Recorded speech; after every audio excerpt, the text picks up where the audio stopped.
izoba ensi yona negita hari Uganda okujaguza ekiro kikuru ky'abajulizi ba Uganda kandi hari Uganda Matters Parish erukwetero rw'abajulizi ba Uganda misa yebemberwa bwana mukuru Reverend Father Didas Kasapuri.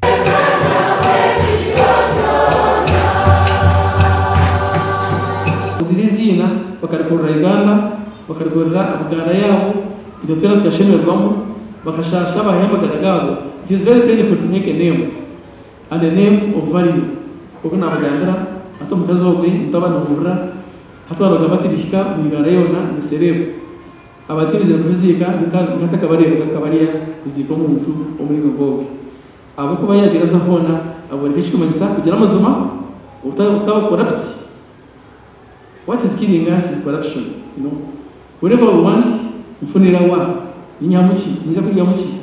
Ogu yashababikirizo kugera ruhanga rukundo babone kwa mu mudini yabo.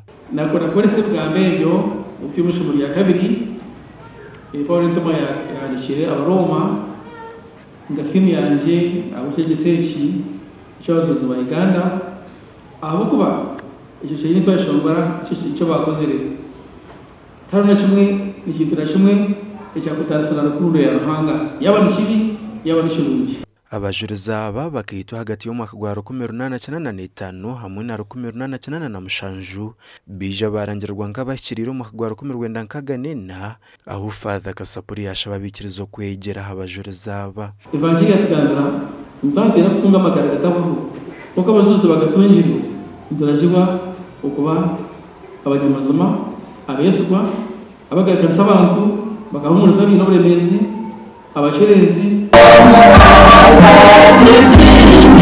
Bwanyuma ya misa abikiriza bebembirwa bwana mukuru bayitororo rembo rwa Mbarara barukutambuza bisigara by'abajulizi ubwo barukushabira rembo rwa Mbarara hamwe n'ekiriziya rwogome yibarukuza kumbeka akashozi boma kandi bisigara bakabayebwa papa yasubiye 12 omwaka gwa 1998.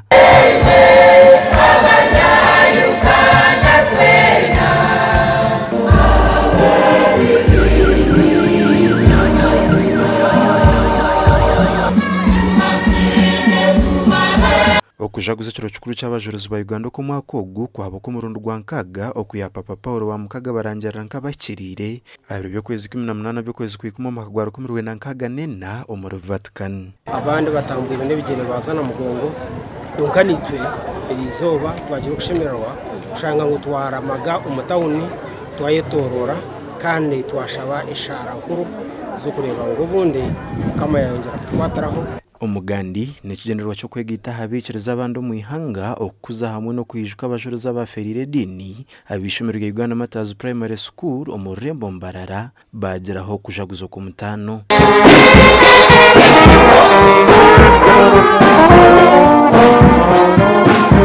Aba batambura kwetororo rembo rwa Mbarara nkakabonero ko koreka rukundo no kwikiriza aha abajuliza barukutonganira ishomero ryabo.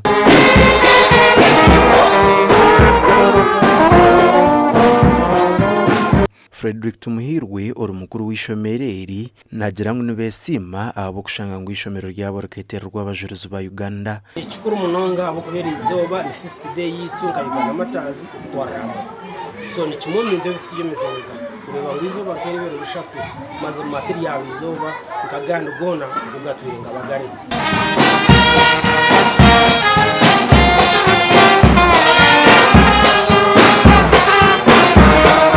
Kuba abajulizi ba Uganda aba n'abamumbantu abari okumangu batonganira ubwoko ahabwe ibyafaye byabireho ushanga ngo bakabatura idini nitwe ntugebembeza munongo mu ishomero mu twabaturiyaha abana bitu twine misibiro buri wiki kandi nabana n'umwe akirwe kagisiza.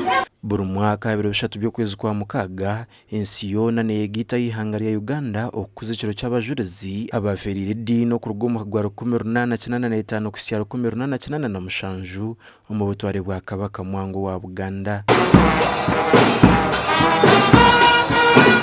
Inda Aidan Bataringaya na Air Akiza.